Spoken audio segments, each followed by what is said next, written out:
Isang magandang araw, JLUL family. Happy 10th anniversary po sa ating lahat.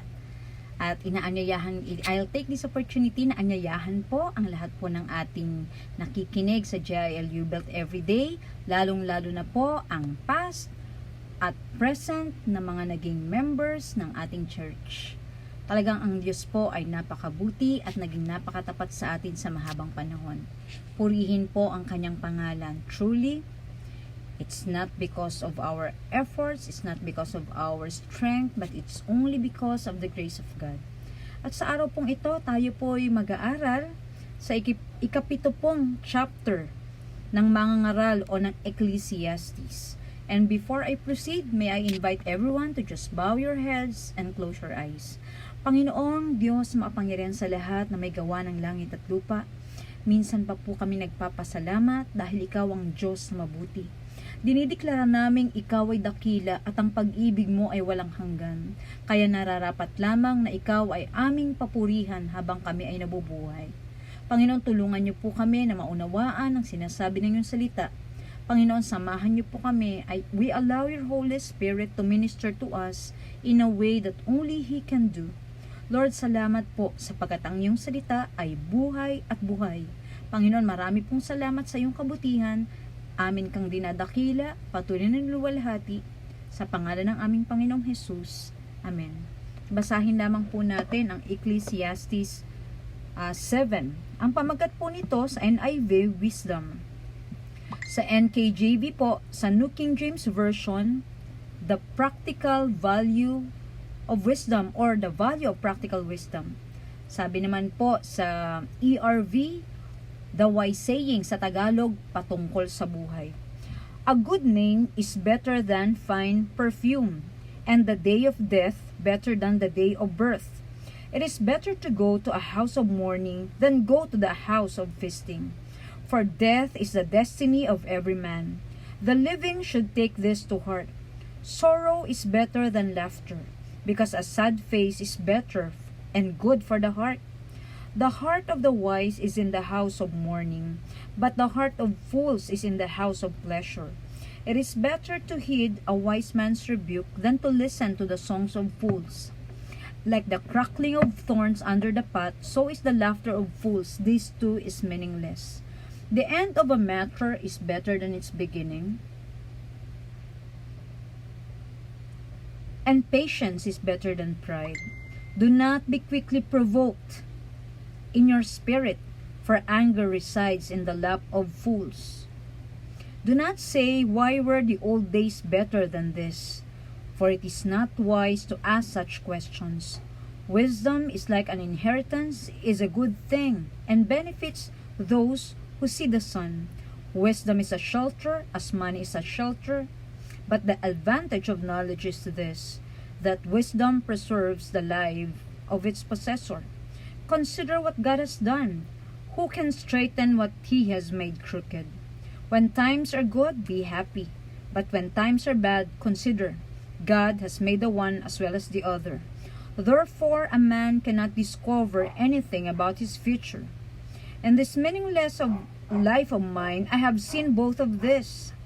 A righteous man perishing in his righteousness, and a wicked man living along in his wickedness. Do not be over righteous, neither be over wise. Why destroy yourself? Do not be over wicked, or do not be a fool. Why die before your time? It is good to grasp the one and not let go of the other. The man who fears God will avoid all extremes. Wisdom makes one wise man more powerful than 10 rulers in a city. Alam niyo po, practical talaga po na ito ng mga kumbaga tips sa buhay. Dahil po kung tayo po ay extreme sa pagtanaw sa buhay, talaga pong magkakaroon po tayo ng mga disappointments. At let me remind you po na ito po ay galing sa panulat at kaisipan po ng sinabing pinakamatalinong nabuhay na tao sa mundong ito. At walang iba pong taong iyon kundi po si Haring Solomon. Sabi niya po dito, alam niyo po itong chapter na ito madalas ko itong pinipreach sa mga funeral service. Sabi po dun sa una, a good name is better than the perfume. No po? Tunay po ito. Kasabihan po ito ng mga Pilipino, lalo na po ng ating mga magulang, na sinasabing ang tangi lamang po nilang maipamamana ay ang mabuti, nirerespetong pangalan. Sa totoo lang po, totoo ho yan. No po, kahit na magpabango pa po ang isang tao, kung ang pangalan naman niya ay sira, no po, ang kanya pong pangalan ay talaga pong kilala sa pagiging masama, mas mabuti pa po ang isang taong hindi nagpabango pero malinis po ang pangalan. Kaya po napakahalaga po ito, hindi lamang po para sa pangalan ng pamilya, kundi lalo na po kung tayo Kristiyano, talagang kung tayo man po ginagawa natin ang lahat para po tayo mabuhay ng may katwiran sa tulong po ng Holy Spirit, it's not just for us, but it's also because we bear the name of our Lord. Sabi rin po dito, and the day of death better than the day of birth. It is better to go to a house of mourning than to go to a house of feasting. For death is the destiny of every man, the living should take this to heart. Alam niyo po kung bakit lagi ko rin po itong nababanggit, no po, pagka may mga funeral service, na ito pong service na ito ay hindi na po doon sa namatay, kasi po talagang sila po tapos na yung kanilang assignment dito po sa lupa. Pero napakaganda po ang service po talaga sa mga funeral, no po, yun ay panahon na tayo po'y napapalalahanan, na tayo rin po'y darating sa punto ng buhay natin, hindi natin alam kung kailan, na tayo man po talaga pong magkakaroon ng ending ang ating buhay. And how do we want to be remembered? Kaya po sa panahon po ng kamatayan, mas mahalaga po yan. Bakit? Kasi po yung ating pong birth, we can't do anything about it. We were born in a family na hindi natin pinili. Pero po yung between the date of birth and the date of death, yung gitna po noon, tayo po ang may kakayanang mamili kung paano natin gustong maalala ang ating buhay sa magitan po ng mga desisyon na ginagawa natin. Kaya po, habang may panahon, sabi po dito, lahat po naman ay pupunta rin sa kamatayan. Pag-isipan po natin, tayo po ba'y handa? At kung hindi pa po tayo handa, ano pa po yung mga bagay na dapat po nating tapusin, ayusin bago po dumating ang panahon na yon na hindi natin alam kung kailan darating. Sabi rin po dito, sorrow is better than laughter, because a sad face is good for the heart. Ano pong ibig sabihin dito? Hindi po talaga natin pwedeng expect na ang buhay natin lagi pong masaya at wala pong pagsubok. Kahit po ang desyerto, ang isang lupain, magiging desyerto kung puro po sunshine, kung puro po liwanag, kung puro po kasayahan. At kung ito naman po ay, alam nyo po, kailangan parang isang lupain ay maging kagamit-gamit, magkaroon po ng mga puno, ng mga mumunga, mga halaman, na mapapakinabangan, kinakailangan po talaga ng tubig, ng ulan. Parang ang buhay po natin. Alam nyo po, most of the lessons we learn in life, we learn through our times of testing. Kaya po, ang panahon po na ito ng pandemya, ang panalangin ko po, ito po'y maging pagkakataon ng ating puso po ay hayaan nating matuto po sa buhay na ito, magkaroon po tayo ng maturity. Alam niyo po, itong pandemyang ito ay marami pong lessons na pwedeng ituro sa atin. Kung magiging bukas lamang po ang ating isip, hindi po natin i-resist yung mga kalungkutan o pagsubok na darating sa ating buhay. May mga bagay po talaga dahil we live in a fallen world, subject to decay, subject to problems, subject to challenges. Kailangan pong matanggap po natin ito sa ating puso. Ng buhay po talaga, hindi puro saya, kahit po tayo'y mananampalataya niya. At ang dapat lamang po nating itanong, tuwi po tayong nasa ganitong mga pagsubok, kagaya po nitong pandemya na ito, hindi po yung bakit sa akin nangyari ito, kundi itanong po natin ano ang pwede kong matutunan sa season na ito ng aking buhay. Sabi nga nun, the heart of the wise is in the house of mourning, but the heart of fools is in the house of pleasure. Totoo po yun. Ang isang tao ang hilig laman puro kasiyahan, hindi po magiging matatag, hindi po magiging matalino ang taong ganoon. Dahil hindi po niya natutunang mag-adjust sa buhay, matuto ng panibagong skills, ng mga panibagong bagay. No po? So, sometimes, When problems come, you discover things in your life that you are capable of doing. Like halimbawa po, may mga sinubok na nawalan ng trabaho.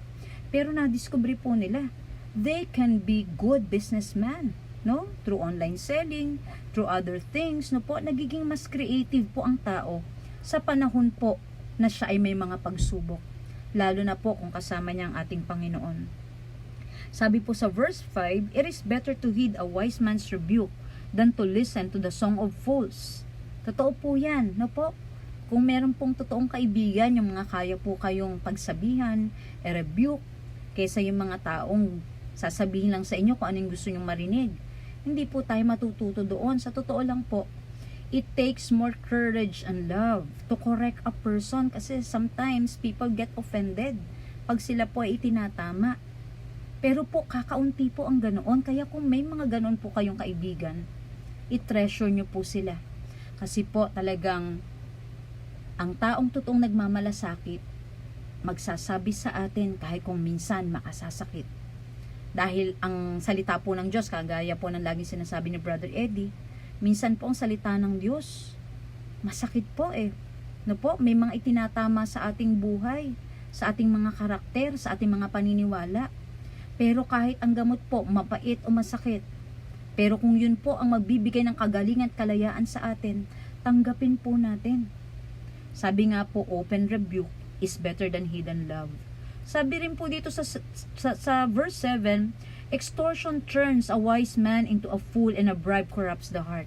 Kaya po yung corruption tsaka bribery, ang mga gumagawa po niyan at tumatanggap niyan, nagiging fool po sa harapan ng Diyos. Ilang tao po, napakagaling, napakamatatalino. Pero dahil po na-corrupt, isang pagkakamali lang po, nasira po ang pangalan. Kagaya po nga na sinasabi dun sa verse 1, mas maigi pong pangalagaan ang pangalan kaysa po kumamal ng maraming kayamanan. Kasi po, hindi naman tayo susukatin sa gaano tayo naging kayaman. Kasi sa totoo lang, wala naman ho tayong dadalin pagkatapos po ng buhay na ito. Kaya po, ang maiiwan lang talaga natin na alaala, yun pong ating klase ng pamumuhay, yun pong ating relationship sa Diyos, relationship sa kapwa-tao. Yun po ang pagsumikapan natin, mga kapatid. At hindi po kailangang maging mayaman para mabubuhay ng may mabuting pangalan. Sa bagay po na yan, pantay-pantay tayo kasi po, ang mabuting pangalan hindi po nabibili. Yan po ay talagang wino-work out mo. No po, sa mga desisyong ginagawa sa ating buhay, doon po nasusukat ang ating pagpangalan para magipong malinis sa harapan po ng Diyos at sa harapan ng ating kapwa. Sabi po gano'n sa verse 8, the end of a matter is better than its beginning, and patience is better than pride. Totoo po yan. Hindi po mahalaga kung paano tayo nagsimula. Ang napakahalaga po, paano tayo nagtapos. Sa buhay man o sa pananampalataya, marami pong tao, nagsimula pong tama ang buhay eh. Pero po along the way, maaaring because of temptations, because of trials in life, nasira po ang pangalan. Pero alam niyo po, habang buhay pa tayo, pwede tayong magdesisyon na magpatama sa ating Diyos. Huwag po nating pangatawanan ang pamumuhay ng masama. Lalo na po kung tayo ay buhay pa at may pagkakataong ituwid ang ating mga pagkakamali. Alam niyo po, ang biyaya ng Diyos ay malawak para sa taong magpapakumbaba at magbibigay po, magsusuko ng buhay sa Kanya. The Lord loved us at our darkest. No po, hindi po hinahanap ng Diyos ang mga taong perpekto. Ang hinahanap po ng Panginoon, yung mga taong sasabihin sa Kanya, hindi ko kayang iligtas ang aking sarili, hindi ko kayang baguhin ang aking buhay, ang kaya kong gawin ay lumuhod sa iyo, Panginoon, magpakumbaba at manampalataya at sabihin sa iyo, ako ay isang makasalanan. Kailangan ko ng iyong habag at biyaya. Nais ko po kayong anyayahan sa panalangin po na ito. Panginoong Diyos, ako po'y lumalapit sa inyo. Batid niyo po ang lahat sa aking buhay. Panginoon, marami po akong naging pagkakamali sa mahabang panahon. Pero sa araw na ito, Panginoon, habang ako'y buhay pa, at may pagkakataon, nais kong isuko sa iyo ang aking buhay. Hinihingi ko po ng tawad ang lahat ng pagkakasala ko sa iyo, pagkakasala ko sa aking kapwa. Patawarin mo po ako kung naging mayabang ako at inisip ko na kaya kong gawin ang lahat ng bagay. Panginoon, salamat sapagkat ikaw ang Diyos, ikaw po ay mahabagin, at salamat din Panginoon dahil sa araw na ito nananampalataya ako habang isinusuko ko ang buhay ko sa iyo. Patatawarin niyo po at lilinisin sa lahat ng aking pagkakasala, at bilang aking Diyos at tagapagligtas, inaanyayahan po kita sa aking buhay. Pagharian niyo po ang aking buhay mula sa araw na ito, Panginoon. Tulungan niyo pong matapos ko po ang takbuhin ng buhay na ito na nagbibigay kaluguran sa iyo at mag-iiwan ng magandang alaala sa lahat ng aking mahal sa buhay at sa aking kapwa. Marami pong salamat. Ito pong aking panalangin sa pangalan ni Jesus. Amen. Sa oras po na ito, nais ko po kayong anyayahan na manalangin po para po sa ating mga prayer items. Panginoong Jesus, marami pong salamat sapagkat ang tumatawag sa inyo o Diyos ay hindi po napapahiya. Salamat po Panginoon sa kapangyarihan ng pangalan ni Jesus. Panginoon, salamat po sa kapangyarihan ng panalangin. O Diyos, sa oras po na ito itinataas ko po sa inyo ang aming minamahal na bansa. Dalangin namin Panginoon, ano man ang aming nakikita, alam namin Lord, the end of the matter is better than its beginning. Panginoon, dalangin po namin, anuman ang kinalalagyan, ang kalagayan ng aming bansa, inilalapit namin sa inyo. Alam po naming walang mahirap gawin sa inyo. Panginoon, buksan niyo po ang langit sa bansang Pilipinas. Dalangin namin, Panginoon, ang katuwiran ng Panginoong Hesus, ang banal na pagkatakot sa Kanya, ay maghari sa puso ng aming mga namumuno, lalong-lalo na sa aming minamahal na Pangulo, Pangulong Rodrigo Duterte. Lord, Vice Presidente Leni Robredo, kasama ng lahat ng mga senador at congressman, lahat Panginoon ng mga nasa hukom, Panginoon, maging ang aming PNP at AFP, mga local and government agency officials, Panginoon, itinataas po namin sila sa inyo. Nananampalataya kami, Panginoon, habang idinideklara namin, ang Diyos ay mabuti at ang kanyang pag-ibig ay maghahari magpakailanpaman. Nananampalataya kami, Panginoon, na may ginagawa kang himala at pagbabago sa puso ng mga namumuno sa bansang ito. Panginoon, dinideklara namin si Jesus ay Diyos ng bansang Pilipinas. Si Jesus ang Diyos sa puso at buhay ng mga Pilipino. Itinideklara namin ang pagbanal na dugo ni Jesus ay bumabalot sa bansang Pilipinas. Dinideklara namin ang Pilipinas ay bansa ng Diyos. Lord, we declare Jesus is Lord and Savior of the Philippines. Panginoon, salamat. Lord, we declare a new season has begun for our nation. We will be able to forget the former things, the shame of our youth, and we are seeing that you are opening ways in the desert, even waters, Lord, rivers of water flowing in this nation. Panginoon, dalangin namin ang banal na Espiritu ay patuloy na kumilos, Panginoon, sa aming buong bansa, sa magitan ng sama-sama naming pananalangin. Nananampalataya po kami sa iyong pangako that if my people who are called by my name shall humble themselves and pray and seek my face and turn from their wicked ways, then I will hear from heaven, I will forgive their sins, and I will heal their land. Lord, kami humihingi ng tawad in behalf of our nation. At kung kami may nagkulang sa pananalangin sa aming bansa, Panginoon, sa mga darating pang panahon, patuloy naming ilalapit sa inyo ang aming minamahal na bansang Pilipinas. Lord, we pray, heal our land. Lord, we pray, heal our economy. Lord, we pray, let righteousness reign upon this nation. Lord, we declare, let justice and righteousness fall upon this land. Panginoon, marami pong salamat even sa mga OFWs na nakakalat sa buong mundo. Dinideklara namin ang inyong mayamang biyaya at pag-iingat sa bawat isa sa kanila. Panginoon, marami rin pong salamat sa aming mga medical frontliners, nurses, doctors, policemen, army, Lord God, even ang mga logistics people. Panginoon, yung mga lumalabas na para mabuhay ang aming economy, para po kami, Panginoon, ay mapaglingkuran. Panginoon, marami pong salamat sa kanilang buhay. Dalangin namin ang paghipo ng inyong kamay sa kanilang buhay at sa kanilang mga pamilya. Ingatan niyo po sila habang iniingatan nila ang kalusugan ng aming bayan, even kalusugan ng aming mga kababayang may sakit, Panginoon, pangangalaga sa peace and order sa aming bansa. Nananampalataya kami, Lord, that if they will take care of what's important to you, you will take care of what's important to them. God bless the Philippines. Panginoon, marami pong salamat even sa aming minamahal na Bishop, Brother Eddie C. Villanueva, kasama po ng kanyang buong pamilya, mga anak, mga manugang, mga apo. Panginoon, sa pangalan ni Jesus, dalangin namin ang patuloy mo, Panginoong, anointing sa bawat isa sa kanila. Lord, continue, Lord, to strengthen them to fulfill your God-given purpose for their existence.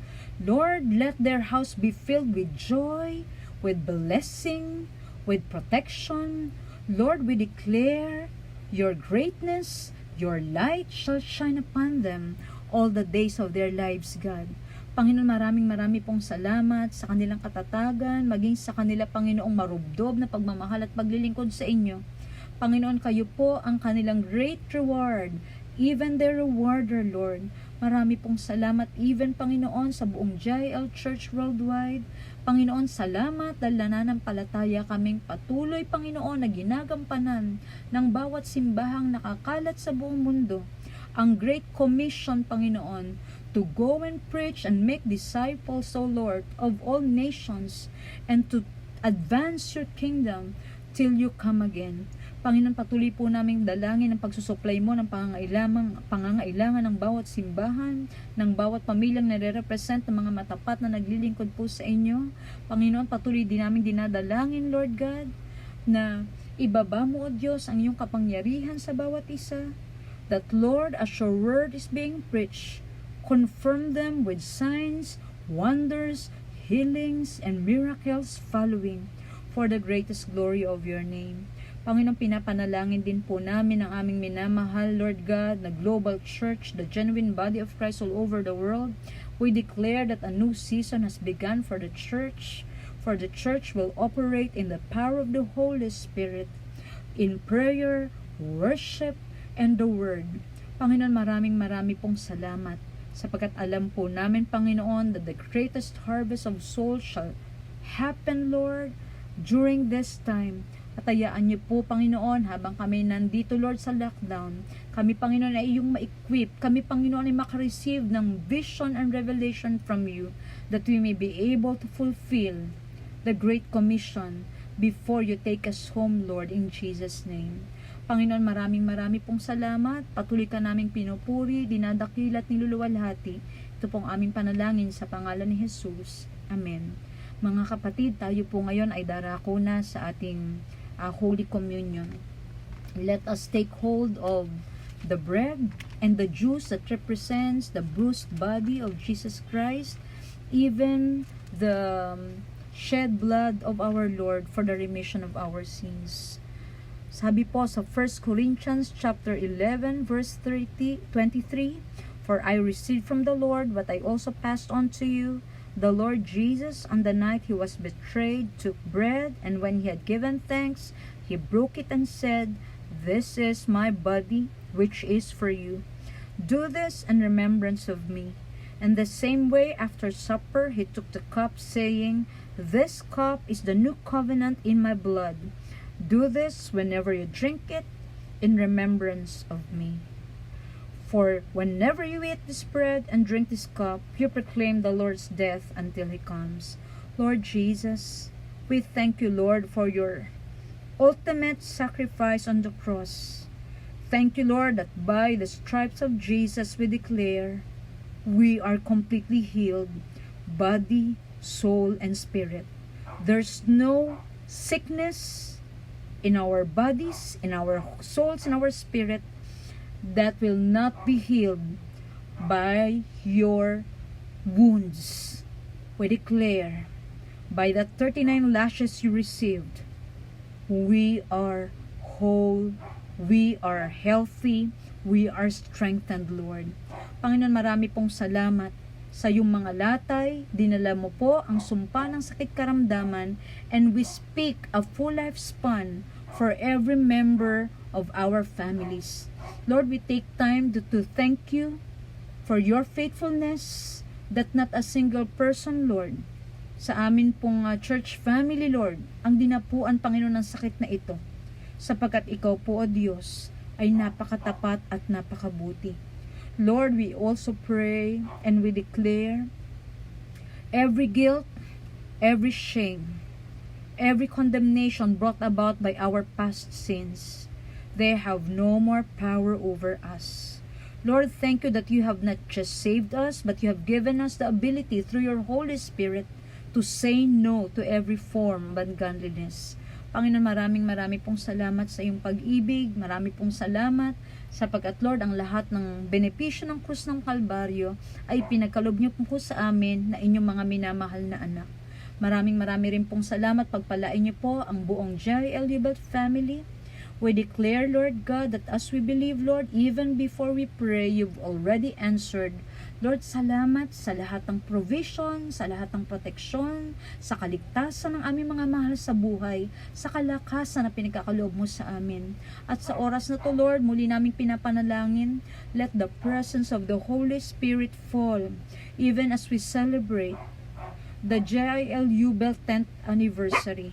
Panginoon, ibuhos mo po ang inyong presensya sa aming kalagitnaan. We declare that it's not by might, nor by power, but by your Spirit alone, Lord God.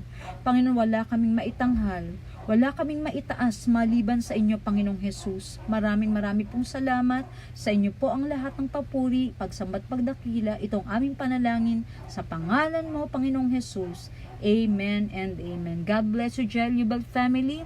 Mag-invite po tayo ng mas maraming dadalo, online, Zoom, celebration. Ako po'y nananampalataya that the Lord is not limited by space, distance, and even time. The Lord will save people. The Lord will heal people. The Lord will heal the relationships of families. The Lord will bless our nation as we come together and believe that after the trials, after all the breakings, the Lord will give us breakthrough sa ating pamilya, sa ating buhay, sa ating simbahan, maging sa buong Pilipinas at sa buong mundo. God bless you, JIL Hubelt. We love you with the love of the Lord. Always do the daily family altar. Salamat po, pagpalain kayo ng Panginoon. See you next Saturday.